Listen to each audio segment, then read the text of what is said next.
ہم اور حزن سے پناہ مانگی ہے، پھر اسی طرح عجز اور کسل سے پناہ مانگی ہے، بخل اور غلبۃ الدین و قہر الرجال، یہ جتنے ایشوز آپ نے بتایا نا سب اس میں آتے ہیں۔ قہر الرجال کیا ہے؟ لوگوں کا جبر، معاشرے کا پریشر، گھر والوں کا دباؤ، دوستوں کا، انسانوں کا، سارے لوگ آ جاتے ہیں اس میں کہ جن کے پریشر سے آپ اپنے علم کو عمل میں نہیں لا سکتے، گھریلو زندگی ہو یا اجتماعی زندگی۔ قہر الرجال ہے، مال کی مشکلات ہے، غلبۃ الدین، وہ فکر کھائے جا رہے ہیں، وہ کسی ایک کنارے لگنے نہیں دیتے۔ پھر اسی طرح عجز اور کسل۔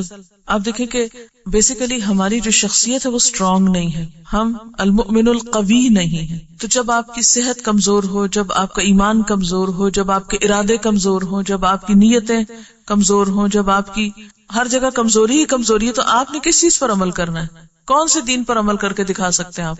سب سے پہلے تو ہمیں قوت کی ضرورت ہے، ہر چیز کو اسٹرانگ کرنے کی ضرورت ہے۔ اچھا، جن چیزوں کو ہمیں اسٹرانگ کرنا چاہیے اس کی طرف ہماری توجہ کوئی نہیں۔ آج بحیثیت امت مسلمہ کے یا بحیثیت اپنی قوم کے آپ دیکھیں علمی معیار کا کیا حال ہے، وہ کتنا قوی ہے، ٹیکنالوجی کتنی قوی ہے۔ ہمارے پاس کون سی قوت ہے؟ ہاں، اس پہ بہت خوش ہیں کہ ایٹمی قوت ہے۔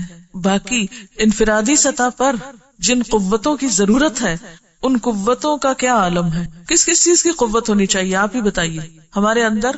یعنی یاد رکھیے، کچھ کر نہیں پائیں گے جب تک آپ قوی نہیں ہیں، جب تک آپ کے اندر قوت نہیں۔ کس کس چیز کی قوت چاہیے؟ ارادے کی قوت، ارادے کی پختگی، اور علم کی پختگی، ایمان کی قوت، اپنے نفس کے خلاف جتنی بھی چیزیں جاتی ہیں ان سب پر اپنے آپ کو تھام رکھنے کی، یعنی اپنے آپ کو روک لینے کی قوت، اپنے نفس کی باغیں کھینچنے کی قوت۔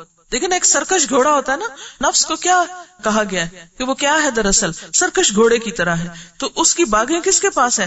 ہمارے اپنے پاس ہے۔ اس کو کھینچنا جو ہے کہ اپنے آپ کو ایک حد پہ روک لینا، یعنی حدوں پہ روکنا، وہ حد خواہ دین نے مقرر کی ہو، خواہ عقل سلیم نے متعین کی ہو، یا پھر وہ ایک فطرت سلیم کی طرف سے ہو، ان حدوں میں اپنے آپ کو روک لینا۔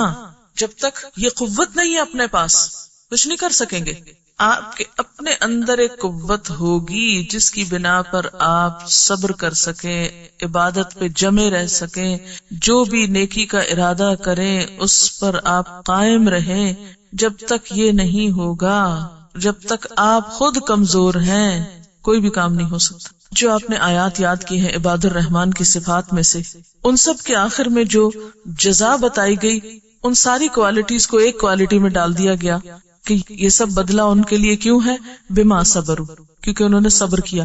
اور صبر کیسے آ سکتا ہے؟ اسی وقت آ سکتا ہے جب آپ کے سامنے آخرت ہو، یقین ہو، آخرت کی جزا ہو، تو پھر ہی انسان اپنے آپ کو مشکل سے مشکل حالات میں روک کے اور تھام کے رکھ سکتا ہے۔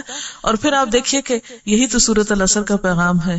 سب سے پہلے تو حق کا پتہ ہونا چاہیے، وتواصوا بالحق، اگر کوئی بھول رہا ہے تو اس کو یاد کرا دیں، اور پھر پتا چل گیا تو حق پہ جم جائیں، وتواصوا بالصبر۔ کتنے دو مختصر لفظوں میں اللہ تعالیٰ نے پوری کامیابی کے راستے کی وضاحت کر دی۔ اور اس کے لیے آپ کو ایک دوسرے کا تعاون چاہیے، اجتماعی زندگی کی ضرورت ہے، تنہا نہیں کر سکتے۔